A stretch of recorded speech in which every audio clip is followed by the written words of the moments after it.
guitars, and I'm back with another video of the Tiamat guitar for the Great Guitar Build-Off Unofficial Edition. It has been a hot minute since I made my last video. That's because, well, I don't know, if you've been living under a rock, maybe you haven't noticed that California is on fire. And also, we had a heat wave, a major heat wave.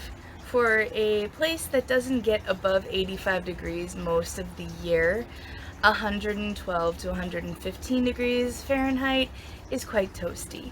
And since this is my workshop, I didn't feel like getting heat stroke, so I put a pin in things until it was balmy enough for me to work outside again. After that, the smoke from all of the fires actually made it really hard to breathe outside. They were suggesting that you wear masks even when you weren't around people inside buildings or whatever. If you were just going out to take the garbage out, they were suggesting you wear a mask because of all the particulates and ash in the air.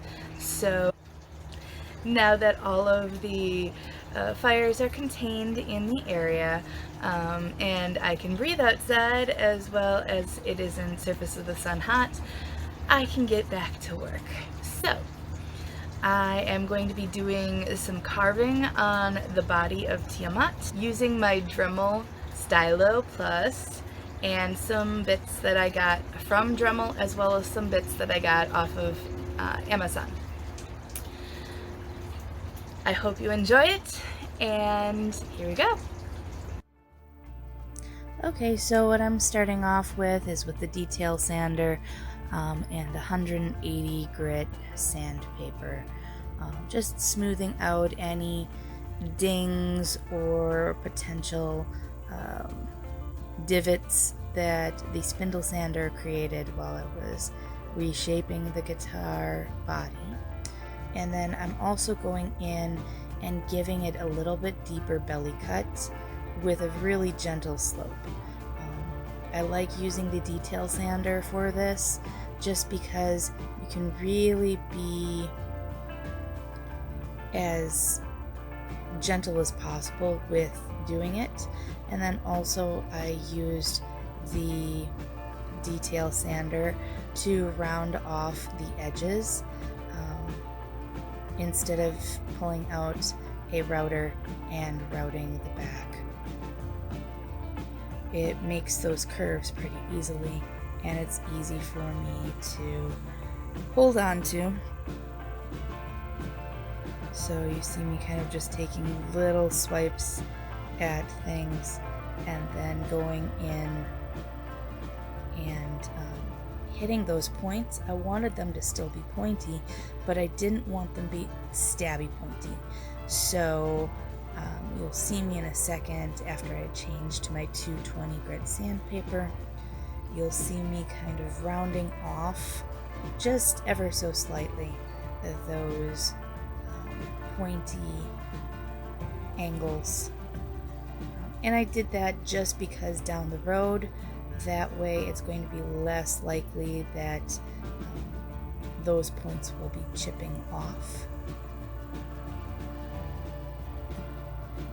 And you see that sometimes I'm holding my power tools with both hands.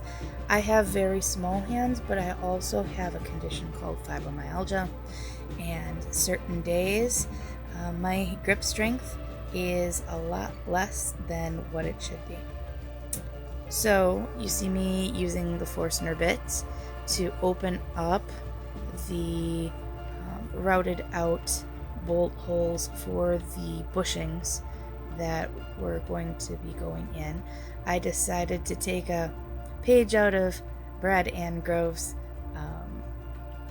book and use the neochrome bushings. Thanks, Brad. And now you see me opening that cavity for the tele control plate. This was a little bit daunting. I was really afraid to do it, but you know, you can't make an omelet unless you crack a couple eggs. So once I got started, The Forstner bit really took a lot of the meat of the wood out and saved me a lot of time and energy of not having to drag out the router, because after I got the depth that I wanted in the area that wasn't hollowed out in back, I was able to take my Stylo Plus by Dremel and go in and really route by hand the cavity.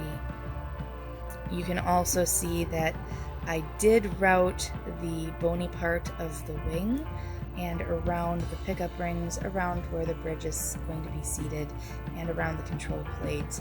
I had video of that, I thought, but it was actually so hot outside, my phone overheated and stopped filming.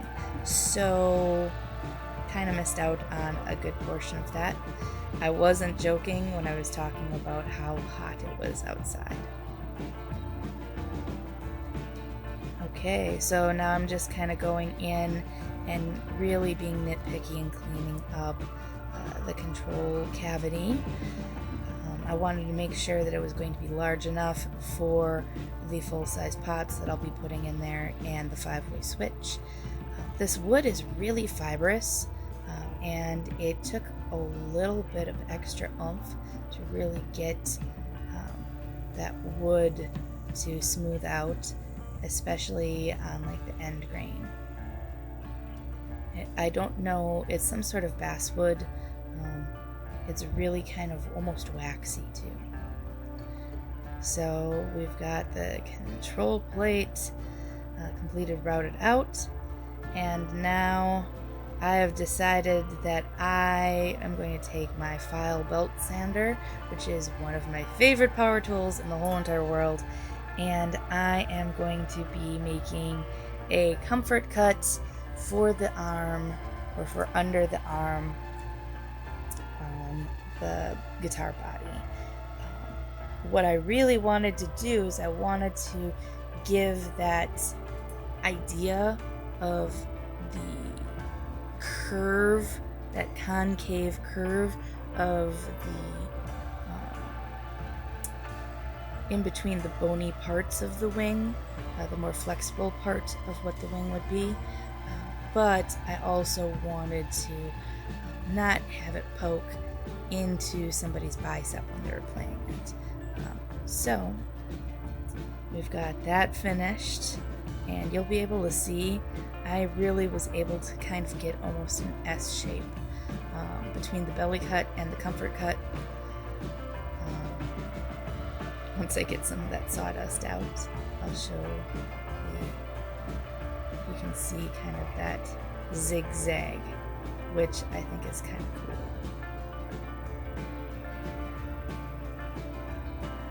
And now I'm putting my mask back on and some safety glasses, because safety first, right?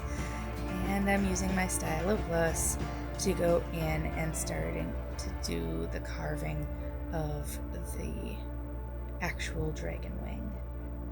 And I'm not going to bore you and show you carving the whole entire wing, but yeah, you'll actually see me later on using both hands on the power tools sometimes, and that is because my grip strength sometimes is less than to be desired due to my fibromyalgia. Actually, the charity that I'm going to be auctioning this guitar off for is going to be related to fibromyalgia, and I haven't decided exactly which charity yet, but I am looking at the International Fibromyalgia and Chronic Pain Association. They're really great nonprofit. They help support a lot of chronic pain research, as well as they also help with a newsletter. They keep people informed of new treatments, as well as new breakthroughs in fibromyalgia treatments and possible cure someday. And I love using the Stylo Plus just because it's really easy to hang on to, and you can almost use the same action as you would if you were whittling, as you can see with me anchoring my thumb and then just dragging the bit across the wood, which made really short order of the carving.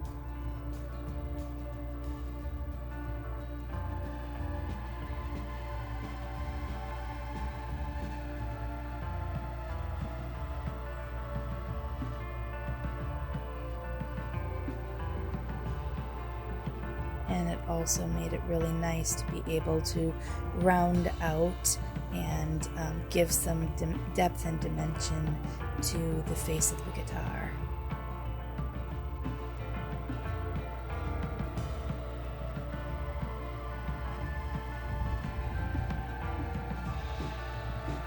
And then I'm going in where that lower horn used to be, and I'm doing a bit of a bevel on that. I know it's only a 22 fret neck, however I want to be able to give the player the ability to get all the way up to that 22nd fret. I like to be able to have full access, and because that way it really gives the guitar a lot more flexibility with the type of styles of playing that one might want to use this guitar for. And with the wiring that I'm putting in, I'm definitely keeping that in mind as well. Something that's going to give you a little bit of everything. And we're almost finished with that bevel. And here we're finished.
Okay guys, well thank you so much for watching, and if you enjoyed my video and you want to see more content, make sure you hit like and subscribe and hit that little notification bell down on the bottom. That way you get notified when I drop a new video. Hopefully it won't be as long as it has been since the last one. Until next time, have a great day and be kind to one another.